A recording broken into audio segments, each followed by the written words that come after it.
नमस्कार, मी Gautam Kamble, GK news मराठीमध्ये आपलं सर्वांचं स्वागत। तुम्ही पाहत आहात जीके न्यूज मराठी। आता बातमी येते उपोषणाची, पाहूया सविस्तर।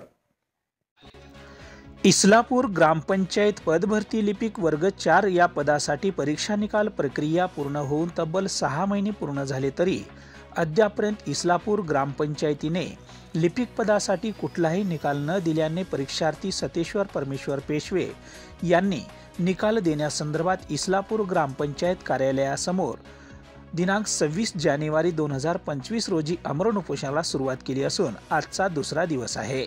इस्लापूर ग्रामपंचायतीने लिपिक पद भरतीसाठी दिनांक 13 जुलै 2024 रोजी एका नामांकित दैनिक या वृत्तपत्रामध्ये जाहीर प्रकटन देऊन लिपिक पदासाठी जाहिरात प्रकाशित केली होती व दिनांक 8 ऑगस्ट 2024 रोजी लिपिक पदाची परीक्षा घेण्यात आली। या लिपिक पदाच्या परीक्षेसाठी एकूण 44 विद्यार्थ्यांनी अर्ज दाखल केले होते, त्यापैकी 41 विद्यार्थ्यांनी लिपिक पदासाठी परीक्षा दिली आहे। सदरील परीक्षा ही ग्रामपंचायत नियमावली प्रमाणे घेण्यात आली व या परीक्षेचे पेपर तपासणी व निकाल घोषित करण्याची प्रक्रिया 15 ऑगस्ट 2024 रोजी ठेवण्यात आली असता परीक्षार्थींच्या प्रत्यक्ष समोरासमोर उपस्थित दर्शनी पेपर तपासणी करण्यात आली होती।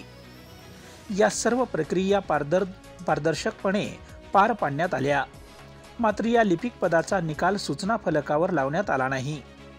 प्रक्रिया घोषित करण्यासंदर्भात दिनांक 19 ऑगस्ट 2024 रोजी सतेश्वर पेशवे यांनी लेखी निवेदनाद्वारे मागणी केली, पण ग्रामपंचायतीने कुठल्याही प्रतिसाद दिला नसल्याने अखेर हा लिपिक पद भरतीचा वाद नांदेड जिल्हा परिषदेच्या मुख्य कार्यकारी अधिकारी यांच्या दालनात पोहोचला।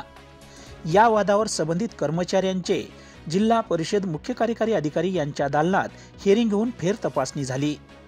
आता या निकालाकडे सर्वांचे लक्ष लागले असून ग्रामपंचायतच्या बेबनावामुळे पदाधिकाऱ्यांच्या एकमत न झाल्याने मुद्दामून निकाल प्रक्रिया रखण्यात आल्याचा आरोप करत हा निकाल देण्यात यावा अशी मागणी करत अखेर 26 जानेवारी 2025 रोजी उपोषणकर्ते तथा परीक्षार्थी सतेश्वर पेशवे यांनी ग्रामपंचायत कार्यालयासमोर उपोषणाला बसण्याचा निर्णय घेतला आणि उपोषणाला 26 जानेवारी भारतीय प्रजासत्ताक दिनाचे औचित्य साधून उपोषणाला सुरुवात केली।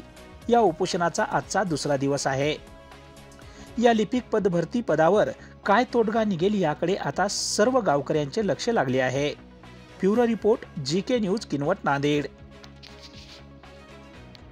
तुम्ही पाहत आहात महाराष्ट्राच्या कुशीतलं जीके न्यूज मराठी, सात जनतेची, भूमी महाराष्ट्राची।